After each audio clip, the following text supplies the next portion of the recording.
महता पुण्यपण्येन क्रीतेयं कायनौ त्वया प्राप्तुं दुःखोदधेः पारं त्वरया वन्न भिद्यते। అత్యంత పవిత్రమైనటువంటి ఈ పుష్యమాసంలో శుభోదయ వేళలో దేవదేవుడైనటువంటి శ్రీమన్నారాయణుని కలియుగ ప్రత్యక్ష దైవమైనటువంటి శ్రీ వెంకటేశ్వర స్వామి వారిని పరిపరి విధాలుగా శరణాగతి చేస్తూ ఉత్తమమైన ఈ పుష్యమాస శుభోదయ సమయాన్ని మనం చరితార్థం చేసుకుంటూ ఉన్నాం. ఈ పుష్యమాసంలో మనందరి యొక్క ప్రధానమైనటువంటి కర్తవ్యం ఆ గోవిందుడి యొక్క ఆరాధన. గోవిందుడి యొక్క ఆరాధనాన్ని ఎంతగా భక్తి ప్రపత్తులతో మనం ఆచరిస్తామో, అది కూడా ఈ పుష్యమాసంలో వాసుదేవ నామధారి అయినటువంటి ఆ గోవిందుణ్ణి ఎంతగా మనం అర్చిస్తామో అంత గొప్పదైనటువంటి ఫలాన్ని మరి మనందరం కూడా పొందవచ్చును.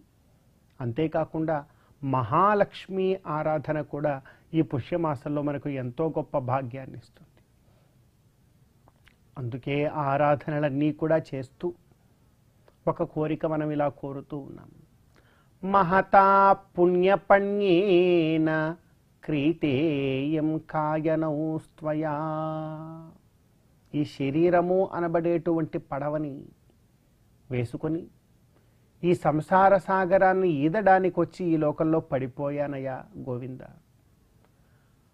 మరి ఈ శరీరం అనబడేటువంటి పడవ ఎంతో పుణ్యంతో కొనుక్కొచ్చుకున్నా గత జన్మలో.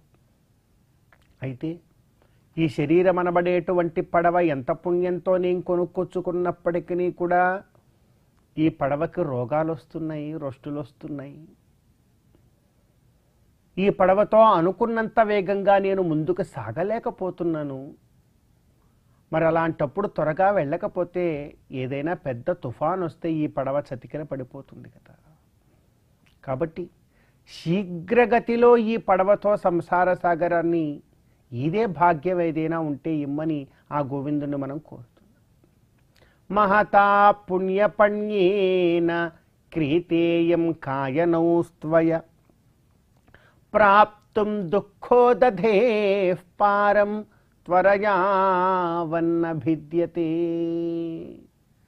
ఈ దుఃఖోదధి అయినటువంటి ఈ సంసార సాగరాన్ని తొడగా ఈదకపోతే ఈ పడవ మధ్యలోనే అర్ధాంతరంగా పాడైపోతుంది. అర్ధాంతరంగా ఒక సముద్రంలో, సంసార సముద్రపు మధ్యలో మన ప్రయాణం ఆగిపోతుంది. అప్పుడు మరలా పునరపి జననం పునరపి మరణం పునరపి జనని జఠరే శయనం, మళ్ళా తిరిగి ఇలా అయిపోతుంది స్థితి. అలా కాకుండా ఉండేలాగా ముందుకెళ్ళాలి అంటే ఏం చేయాలి అంటే గోవిందుడు ఒకే ఒక్క మాట చెప్తూ ఉన్నాడు.